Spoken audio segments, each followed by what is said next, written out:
dikisahkan pada zaman Rasulullah SAW ada seorang yang bernama Qais bin Sa'ad bin Ubadah radhiyallahu anhu. Dia seorang pemuda Ansar, putra dari seorang sahabat dan pemuka kaum Khazraj. Ayahnya Sa'ad bin Ubadah bin Dulaim telah memeluk Islam pada Bai'atul Aqabah kedua. Ketika Nabi SAW telah tinggal di Madinah, Sa'ad membawa anaknya Qais kepada beliau untuk memeluk Islam. Kemudian ia berkata, "Ini adalah khadam, pelayan Anda, ya Rasulullah." Beliau memandanginya cukup lama, kemudian merangkul dan mendekatkannya pada beliau. Setelah itu, ia selalu mendapat tempat yang dekat dengan Rasulullah.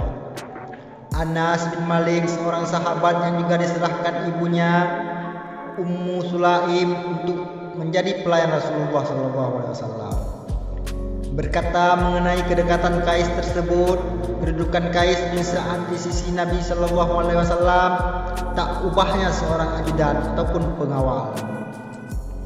Qais bin Sa'ad mempunyai kedudukan yang mulia di kalangan kaumnya, sebagaimana kedudukan orang tuanya.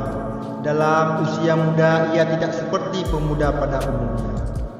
Ia telah mewarisi sifat-sifat yang mulia dari keluarganya, terutama sifat dermawan dan pemurah. Karena sifatnya ini, Abu Bakar dan Umar pernah membicarakannya. Kalau kita biarkan pemuda ini dengan kedermawanan dan kepemurahannya, pastilah akan tandas ataupun habis sama sekali kekayaan orang tuanya. Ketika pembicaraan tersebut sampai kepada Sa'ad bin Ubadah, ia berkata, "Siapakah yang dapat membelah atau memberi hujrah diriku atas Abu Bakar dan Umar?"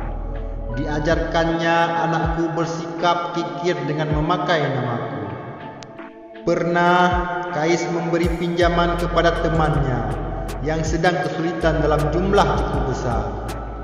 Pada hari yang disepakati untuk membayar, temannya tersebut datang kepadanya untuk mengembalikan pinjamannya. Tetapi Qais menolaknya sambil berkata, "Kami tidak pernah menerima kembali apa-apa yang telah kami berikan." Ternyata dermawan dan pemurah merupakan sifat turun-temurun dari keluarga besarnya.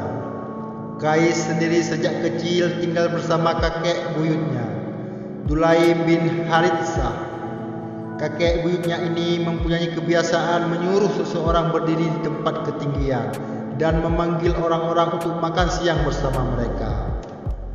Dan di malam harinya, ia menyuruh seseorang menyalakan api sebagai petunjuk bagi musafir dan perjalanan malam lainnya, sekaligus mengundang mereka untuk makan malam di tempatnya, sehingga saat itu menjadi pembicaraan umum. Siapa yang ingin makan lemak dan daging, silahkan mampir ke perkampungan Dulaim bin Haritsah. Selain dermawan dan pemurahnya, sifat yang menonjol dari Qais adalah kemampuan untuk berdiplomasi dan menyusun suatu strategi, serta membuat tipu muslihat yang sangat lihai karena kecerdikannya. Sebelum Islam masuk Madinah, ia menjadi seorang yang ditakuti karena kemampuannya tersebut. Siapa saja yang berkonflik dan bermasalah dengan dirinya, pastilah ia akan terkalahkan. Tiada suatu kesulitan dan halangan yang menghadang langkahnya. Pastilah ia mampu mencari jalan keluarnya. Setelah memeluk Islam dan mendapat didikan langsung dari Nabi SAW, karena diserahkan orang tuanya untuk menjadi pelayan beliau, ia membuang jauh semua kebiasaannya tersebut. Walau bukan berarti ia kehilangan kecerdikannya, tetapi kecerdikannya saat itu disempurnakan dengan sifat kebenaran dan kejujuran. Tidak lagi diarahkan untuk kemenangan, kemegahan, keuntungan, dan nilai duniawiah semata-mata. Qais bin Sa'ad pernah berkata tentang kemampuannya tersebut, Kalau bukan karena Islam, saya sanggup membuat tipu muslihat yang tidak dapat ditangani oleh orang Arab manapun. Qais juga pernah berkata, kalau tidaklah aku mendengar Rasulullah SAW bersabda, tipu daya dan muslihat licik itu di neraka, tentulah aku orang yang paling lihai di antara umat lain. Seperti dikatakan sahabat Anas bahwa Qais minta ubahnya ajudan Nabi SAW, maka ia tak pernah tertinggal dalam pertempuran bersama beliau, seperti halnya para sahabat beliau lainnya. Begitu juga dengan masa khalifah pengganti beliau, sehingga pada masa khalifah Ali bin Abi Thalib yang diwarnai dengan pertingkaian dengan Muawiyah bin Abu Sufyan, Qais akhirnya memilih berpihak kepada Ali karena ia melihatnya berada di jalan yang benar. Khalifah Ali sempat mengangkatnya sebagai gubernur di Mesir, tetapi kemudian ia dicopot dari jabatannya tersebut karena suatu fitnah. Tidaklah menjadi masalah ia kehilangan jabatannya, hanya saja kemudian ia tahu bahwa fitnah yang mengenai dirinya itu merupakan siasat dan muslihat dari Muawiyah, sebagai pembalasan karena gagal menarik dirinya menjadi pendukungnya dan memilih berpihak kepada Ali. Bagi Muawiyah, letak geografis Mesir yang tidak jauh dari Syam bisa membahayakan kedudukannya kalau yang menjadi gubernur adalah Qais bin Sa'ad, seorang yang cerdik, ahli strategi, dan sangat lihai dalam tipu muslihat. Sebenarnya amat mudah bagi Qais jika ingin membalas muslihat Muawiyah dengan muslihat pula, tetapi ia tidak melakukannya.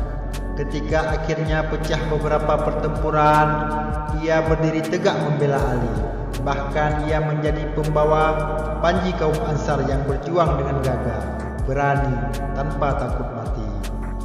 Perang Nahrawan, perang Jamal, dan perang Siffin, semuanya diikutinya. Pada perang Siffin, ia melihat dengan sangat jelasnya strategi dan muslihat Muawiyah yang cenderung menghalalkan segala cara. Karena itu, ia sempat merancang strategi dan muslihat balasan untuk bisa membinasakan Muawiyah dan pengikut-pengikutnya.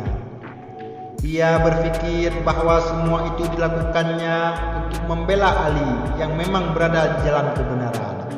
Tetapi tiba-tiba saja ia teringat akan firman Allah, Surat Fatir ayat 43. Dan tipu daya yang jahat itu akan kembali menimpa orang yang merancangkannya sendiri.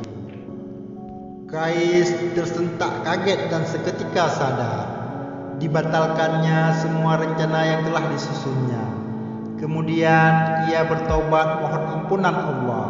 Kemudian ia berkata, demi Allah, seandainya Muawiyah bisa mengalahkan kita dalam peperangan ini, kemenangannya itu bukan karena kepintarannya, tetapi hanyalah karena kesalehan dan ketakwaan kita. Wallahu a'lam bishawab. Terima kasih telah menonton video dan juga membantu channel ini. Silahkan like dan berkomentar sebagai bahan diskusi, dan jangan lupa tekan subscribe dan lonceng notifikasi agar kamu selalu diberi informasi mengenai video baru dari channel KSTV Official. Wallahul muwafiq ila aqwamit thariq. Assalamualaikum warahmatullahi wabarakatuh.